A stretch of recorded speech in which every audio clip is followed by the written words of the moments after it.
এত ভয়ঙ্কর অতীতের সম্মুখীন হয়ে এক ভয়াবহ ধাক্কা খেলো সাইবার মা। যখন যখন এত ভয়ঙ্কর সত্য সামনে এসে দাঁড়িয়েছে, তখন শিখ ঠিক যতটা ধাক্কা পাওয়া উচিত তার চেয়েও দ্বিগুণ ধাক্কা পান তিনি।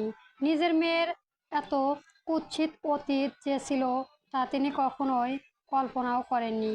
হঠাৎ সেই ভয়াবহ অতীতের মুখোমুখি হয়ে তিনি যেন ভেতর থেকে চূর্ণ বিচূর্ণ হয়ে গেলেন। মাথা উঁচু করে বাঁচতে চাওয়া মহিলাটি আত্মসম্মান যেন মুহূর্তে মাটিতে লুটিয়ে পড়ল। অপমানের আঘাতে তার অস্তিত্বই যেন ছিন্ন ভিন্ন হয়ে গেল। একটি কথাও বলার ভাষা খুঁজে পেল না তিনি। তার অসম্মান মনুষ্যত্ববোধটুকু আজ তার নিজের মেয়ে বাঁচিয়ে রাখলো না, বরং তার আত্মসম্মানটাকেও টুকরো টুকরো করে ভেঙে দিল। ভদ্র মহিলা দুটি সন্তান, দুই মেয়ে অত্যন্ত আদরের। নিজের জীবনে যত না পাওয়া আছে তার সবটাই মেয়েদের মাধ্যমে পূর্ণ করতে চেয়েছে।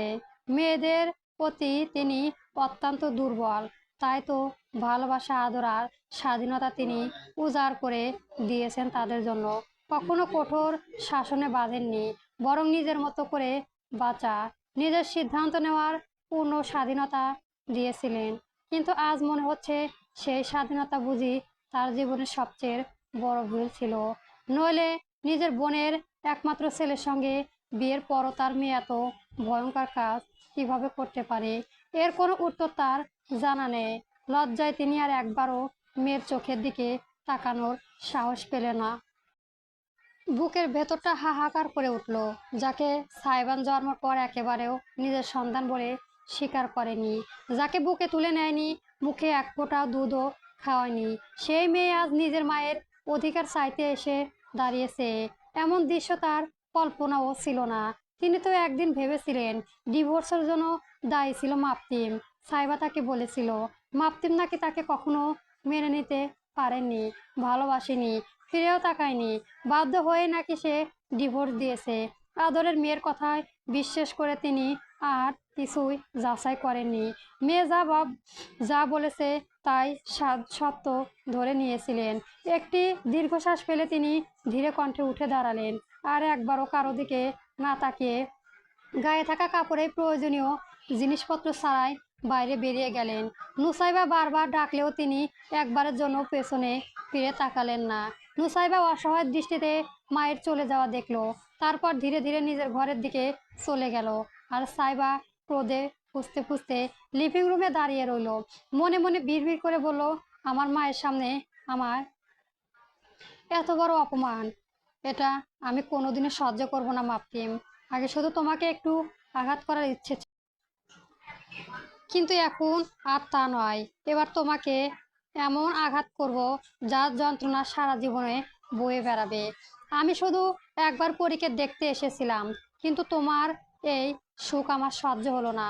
যে সুখের আশায় তোমাকে ছেড়ে গিয়েছিলাম, সেই সুখে আজ আমাকে নিঃস্ব করে দিয়েছে, আমাকে ব্যবহার করে ফেলে দেওয়া হয়েছে। আমেরিকার মতো দেশে থেকেও আমাকে মানুষের বাসায় বাসায় কাজ করে দিন কাটাতে হয়েছে। গত কয়েকটা বছর আমার জীবন ছিল একেবারে শূন্য, মরুভূমির মতো নির্জব। আর এদিকে তুমি দিব্যি সুখের শান্তিতে আছো। এটা আমি কখনোই মেনে নেব না। আগে হয়তো তোমাকে ছেড়ে দিয়েছিলাম, কিন্তু এখন আর সেই প্রশ্নই ওঠে না। তুমি আমার মায়ের চোখের জল এনেছো, তার সামনে আমাকে অপমান করেছো, এর প্রতিশোধ আমি নেবই।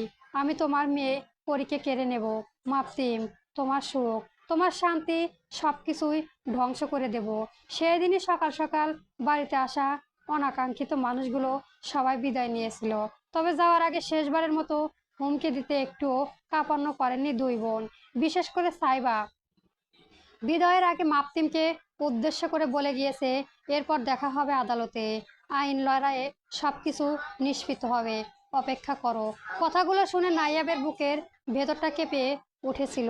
পরে মাপতিমও কিছু গুরুত্বপূর্ণ কাগজপত্র নিয়ে নিজের স্টাডি রুমে চলে যায়। আইনের সমস্ত বিষয় নাইয়াব পুরোপুরি না বুঝলেও তার ছোট্ট মনটুকু ঠিকই বুঝে নিয়েছে। খুব শীঘ্রই তাদের জীবনে একটি কঠিন আইনি লড়াই শুরু করতে যাচ্ছে। হয়তো সেই কারণে মাপতিম এত চিহ্নিত, নইলে এতক্ষণে অন্তত তার সঙ্গে দুটো কথা বলার সময় বের করত। কিন্তু এসবের মাঝেও নাইয়াব মন সবচেয়ে বেশি পড়ে আছে পরীকে ঘিরে। দুপুরের খাবার খেয়ে পরি এখন নিশ্চিন্তে ঘুমিয়ে আছে। বিকেলের আলোয় ধীরে ধীরে স্নান হয়ে আসছে, আর কিছুক্ষণের মধ্যেই সূর্য অস্ত যাবে, সন্ধ্যা নেমে আসবে। তারপর নিস্তব্ধ আকাশ জুড়ে একা রাজত্ব করবে চাঁদ।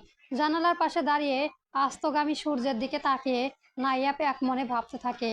তার মনটা আজ অদ্ভুত এক অনুভূতিতে ভরে আছে, কিছুটা কষ্টের, কিছুটা স্বস্তির, আবার কিছুটা অজানা প্রশান্তির। কেন অনুভূতিটাকে সে বেশি গুরুত্ব দেবে সেটাই বুঝে উঠতে পারছে না। সকালে ঘটে যাওয়া প্রতিটি ঘটনার কথা তার কানে এসেছে, যদিও সে ঘটনাস্থলে উপস্থিত ছিল না, তবু সবকিছু শুনেছে। মাপতিন যখন নিচে তার অতীত বর্ণনা করেছিল, তখন নাইয়াব পরীকে ঘরে রেখে করিডোরে পেরিয়ে সিঁড়ির দিকে যাচ্ছিল। তখনই তার কানে ভেসে এসেছিল সেই নির্মাণ সত্য, পরী মাপতিমের জৈবিক সন্তান নয়, তাদের পরিবারের রক্তের উত্তরাধিকারীও নয়। সমাজের চোখে সে এক অবৈধ সন্তান, যার কোনো শিকার পিতৃ পরিচয় নেই। ভাবনাটুকু মনে পড়তে নাইয়াবের বুকটা হু হু করে ওঠে। ছোট্ট নিষ্পাপ শিশুটির জন্য ভীষণ মায়া হয় তার, যে শিশুটিকে ঘিরে একদিন ধরে তার সমস্ত ভালোবাসা, মমতা, স্বপ্ন আর মাতৃত্ব অবতীর্ণ হয়েছে। আর সেই ভালোবাসা যেন আরো কয়েক গুণ বেড়ে গেছে। তবে তার মনে আরেক কোনো এক অন্যরকম প্রশান্তিও জন্ম নিয়েছে। মাপতিমের জীবনে নারী হিসেবে প্রথম যেই মানুষটি এসেছিল, সে ছিল অন্য কেউ। এই সত্যিটা একসময় নাইয়াবের খুব কষ্ট দিত। মাঝে মাঝে তার মনে হতো মাপতিম তার আগেও কাউকে ভালোবেসেছে, কারোর সঙ্গে সংসার করেছে, কারো স্পর্শে নিজেকে সঁপে দিয়েছে। সেই ভাবনা তাকে অকারণে ব্যথিত করত। সবচেয়ে বড় আফসোস ছিল সে পরীর জন্মদাত্রী নয়। কিন্তু আজ সেই আফসোসের আর কোনো অস্তিত্ব নেই, কারণ সে জানে জন্ম না দিলেও পরীর প্রকৃত মা সেই। পরী প্রথম মা বলে তাকে ডেকেছে, তার বুকে মাথা রেখে নিশ্চিন্তে ঘুমিয়েছিল। তার স্নেহ, মমতার ভালোবাসাতেই বড় হয়েছে। এই পৃথিবীতে পরীর আশ্রয় বলতে যদি কেউ থাকে, তবে সে আর মাপতিম, এই দুজনই। এসব ভাবতে ভাবতেই নাইয়াবের সমস্ত দ্বিধা ধীরে ধীরে দূর হয়ে যায়। তার হৃদয়ে একটা পরিচয় সবচেয়ে বড় হয়ে ওঠে, সে একজন মা, পরীর মা। যে পরিচয় চেয়ে বড় কোনো পরিচয় পৃথিবীতে নেই। সমাজ কি বললো, মানুষ কি ভাবলো, রক্তের সম্পর্ক আছে কি নেই, এসব নিয়ে আর তার কোনো মাথা ব্যথা নেই। কারণ সে জানে মাতৃত্ব কখনো শুধু রক্তের বন্ধনে গড়ে ওঠে না, ভালোবাসা, ত্যাগ আর নিঃস্বার্থ মমতার একজন মানুষের সত্যিকারের মা করে তোলে। আর নায়াবের কাছে পড়ি তারই মেয়ে। এই সত্যের সামনে সমাজের সব কূটনীতি, সব যুক্তি, সব অপবাদ অর্থহীন। সাইবা চলে যাওয়ার পর কেটে গেছে 3 দিন। শুক্রবার ও শনিবার আদালত বন্ধ থাকায় আজ রবিবারের আইন নোটিশ এসে পৌঁছে এলো বাড়িতে মাপতিমার নাইয়াব দুজনে যেন এক মুহূর্তের জন্য আগেই প্রস্তুতি ছিল। তাই নোটিশ হাতে পেয়ে মাপতিমের মধ্যে কোনো দৃশ্যমান প্রতিক্রিয়া দেখা গেল না। তবে নাইয়াবের চোখে মুখে স্পষ্ট ভয় ছাপ ফুটে উঠল। আর মাপতিম, সে যেন সম্পূর্ণ অনুভূতিহীন। গত 3 দিন ধরে নাইয়াবের সঙ্গে একটি কথাও বলেনি সে। দিনরাত কিভাবে কোথায় সময় কাটিয়েছে তার কিছুই নাইয়াব জানে না। ভোর হওয়ার আগে সে নিচে নেমে যেত, আর গভীর রাতে বাড়ি ফিরত। এমনকি ভোরে ঘুম ভাঙলেও পাশে মাপতিমকে পেত না নাইয়াব। এসব নিয়ে তার মনে অভিমান জমলেও বর্তমান পরিস্থিতির কথা ভেবে সে কখনো কিছু বলেনি। আজও ড্রয়িং রুমে বসে নোটিশের দিকে স্থির দৃষ্টিতে তাকিয়ে আছে মাপতিম। তার শূন্য, অনুভূতিহীন চাহনি দেখে নাইয়াবের বুক কেঁপে উঠল। অজানা এক ভয় তাকে গ্রাস করলো। হঠাৎ করে সে ভেঙে পড়লো। কাপা হাতে মাপতিমের হাত দুটো শক্ত করে ধরে কান্নাজড়িত কণ্ঠে বলল, কি হয়েছে ডাক্তার? আপনি এমন চুপ করে আছেন কেন? তাহলে পরে কি আমার কাছে থাকবে না? ওকে কি ওর আম্মু নিয়ে যাবে? কিছু বলুন ডাক্তার, সত্যি কি ওকে নিয়ে যাবে? ওর মা? এর বেশি আর বলতে পারলো না নাইয়াব। তার আগেই মাপতিম আলতো করে তার ঠোঁটে হাত রেখে থামিয়ে দিল। নাইয়াবের নিজের বুকে টেনে নিয়ে তার চোখের দিকে গম্ভীরভাবে তাকিয়ে শান্ত কণ্ঠে বলল, ওর মা তুমি নাইয়াব, তাই ওকে যদি কেউ নিয়ে যায় তবে সেই তুমি। কোনো বাইরের মানুষের জন্য তোমার চোখের জল আমি দেখতে চাই না। পরি শুধু তোমার, ওর ওপর অধিকার শুধু তোমারই। ওর ভালো মন্দ, ওর হাসি কান্না, সবকিছু দায়িত্ব তোমার। তাই এই কান্না থামাও। একটু থেমে আবার বলো, তোমার ডাক্তার তোমাকে কথা দিয়েছে, পরে শুধু তোমার কাছে থাকবে, শুধু তোমাকেই মা বলে ডাকবে। তাই আর কেঁদো না। মাপতিমের কথায় মৃদু হেসে ফেল নাইয়া। সে তার ডাক্তারের অন্ধের মতো বিশ্বাস করে। মাপতিম একবার যা বলে তা সে বিশ্বাস করে নেয় নিঃসংকোচে। তাই চোখ বন্ধ করে মাথাটা মাপতিমের বুকে রেখে শান্ত হওয়ার চেষ্টা করলো। ঠিক তখনই দৌড়ে এসে তাদের সামনে দাঁড়ালো পরি। দুহাতে বাবা মায়ের কোমর জড়িয়ে ধরে উৎসাহিত কণ্ঠে বলল, আমু, পাপা। মুহূর্তে ভারী পরিবেশটা কিছুটা হালকা হয়ে গেল। মাপতিম ও নাইয়াবের একসঙ্গে তাকালো ছোট মেয়েটার দিকে। জি মা, বলো। পরি খুশিতে ঘুরে ঘুরে নিজের লাল রঙের গ্রাউন্ডটা দেখতে লাগলো। তারপর হাতে থাকা লাল ব্যান্ডেজটা নাইয়াবের দিকে বাড়িয়ে দিল। নাইয়াবে বুঝতে আর বাকি রইল না যে মেয়েটা চাই সে তাকে সাজিয়ে দিই। গত কয়েকদিনের ভয় আর অস্থিরতায় পরি ঠিকমতো যত্ন নিতে পারেনি সে। ভাবতে বুকটা মোচড় দিয়ে উঠলো। নাইয়া হাসি মুখে ব্যান্ডটা পরিয়ে দিল। তারপর পরি কপালে একটা চুমু খেয়ে দুগালে আলতো করে হাত বুলিয়ে বলল, আমার মাটা কি সুন্দর লাগছে, একদম রাজকন্যা। পাশে দাঁড়িয়ে মাপতিমো মুগ্ধ চোখে তাকিয়ে রইল।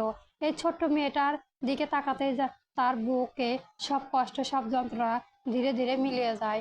মনে হয় পৃথিবীর সমস্ত শান্তি বুঝি এই একটুখানি হাসির মধ্যেই লুকিয়ে আছে। পরবর্তী গল্প পেতে আমার চ্যানেলটি সবার আগে সাবস্ক্রাইব করে রাখবেন। ধন্যবাদ। গল্প আমার তুমি চলবে।